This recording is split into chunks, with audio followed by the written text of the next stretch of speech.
I never expected a childhood promise to come back and stand in front of me, breathing, waiting for an answer. It happened on a quiet evening, the kind where the sky turns orange and memories feel heavier than usual. She was standing so close that I could hear her breathing. Then she leaned in and whispered, almost afraid of her own words, "You promised to marry me when we were kids." I swallowed hard and asked, without knowing if I wanted the answer, "Does that promise still count?" I'm not a romantic man. I never learned how to be. Life made me practical early on. I grew up believing feelings were things you hide, not chase. I'm in my early 30s now, working a job that pays the bills but doesn't excite me. I live alone. I've had relationships, but none that stayed. I always blamed timing, or distance, or responsibility. Deep down, I think I was just scared of needing someone too much. She was my neighbor when we were children. Same street. Same dusty playground. Same cracked pavement where we drew lines with chalk and pretended it was a kingdom. She was the loud one. Fearless. Always climbing higher, running faster, laughing louder. I was quieter. I followed her more than I led. Our parents knew each other. Our doors were always open. We grew up in each other's houses. Back then, promises were easy. Words didn't carry weight. One afternoon, sitting on the roof of her house, watching the sky, she said she would marry me one day. I laughed and said fine, would marry her too. We shook hands like it was a business deal. Then we forgot about it. Or at least, I thought we did. Life pulled us apart slowly. Different schools. Different cities. New friends. New versions of ourselves. We stopped talking without realizing it. Years passed. I heard about her through others. College. Work. Engagement rumors that never became weddings. I told myself it didn't matter. She was part of a chapter one had already closed. Until the day she walked into the cafe where I was sitting alone. I recognized her instantly. Older, yes. Softer in some ways. Stronger in others. Her eyes were the same.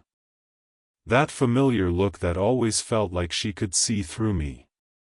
She smiled like no time had passed, and suddenly I was 10 years old again, sitting on a roof, making stupid promises. We talked for hours that day. About work. About family. About how strange it felt to see each other again. She told me she had moved back to the city recently. I told her I never left. We laughed about old memories, but there was something else underneath. Something unfinished. After that, we started meeting more often. Coffee turned into walks. Walks turned into long drives with no destination. We talked about things we never talked about as kids. Fear. Loneliness. Regret. She told me she was tired of pretending she was fine. I told her I didn't know how to let people stay. Sometimes she would look at me for too long, like she was waiting for me to say something important. I felt it too. That pull. That quiet pressure in my chest. But I kept it inside.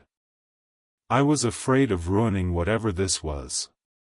One night, while sitting in my car outside her house, she asked me why I never married. I joked my way out of it. She didn't laugh. She asked again, softer. I told her the truth. That I didn't trust myself with someone else's heart. That I leave before I get left. She nodded, like she understood too well. That's when things started to change. She became quieter around me. More careful. Like she was holding something back. I could feel the distance growing, and it scared me more than I expected. I realized how much space she had taken in my life without asking permission. The turning point came weeks later. We were standing outside, the evening calm and heavy. She looked nervous. When I asked if it still counted, I wasn't being clever. I was terrified. She looked at me, eyes shining but steady. She said she never forgot. That every relationship she tried to build fell apart because a part of her was still waiting. Waiting for the boy who promised her forever without knowing what it meant. I didn't know what to say. My heart wanted to say yes. My mind screamed no. I told her it was just a childish thing. That we were different people now. I watched her flinch, just slightly. It hurt her. I could tell. She asked me if I believed promises expire with time. I couldn't answer. Because the truth was, I didn't know if I could live up to one. That night, I went home feeling hollow. I replayed every moment we shared. Every laugh. Every silence. I realized I was already in love with her, and that scared me more than anything else. The conflict wasn't dramatic on the outside. No shouting. No scenes. Just distance. She stopped calling. I didn't chase her right away. Pride. Fear. Stupidity. All the usual excuses. Days turned into weeks. I felt her absence everywhere. In the cafe.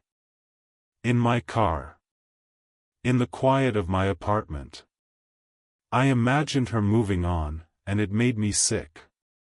But I also imagined staying and failing her, and that scared me just as much. The climax came when she finally told me she was thinking of leaving the city again. A new job. A clean break. She said it calmly, like she had already made peace with it. I hadn't. I asked her to meet me one last time. She agreed. We stood where we used to play as kids. The place looked smaller now. I told her I was afraid. That I didn't know how to promise forever. She listened without interrupting. Then she said she wasn't asking for a perfect future. She was asking if I was willing to try. If I was willing to stay. That's when I understood. Love isn't about certainty. It's about courage. I told her I couldn't promise I wouldn't fail. But I could promise I wouldn't run. Not this time. She smiled through tears. She said that was enough. The ending isn't dramatic. No wedding bells.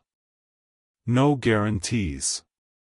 Just two people choosing each other, knowing it might hurt, knowing it might not work, but staying anyway.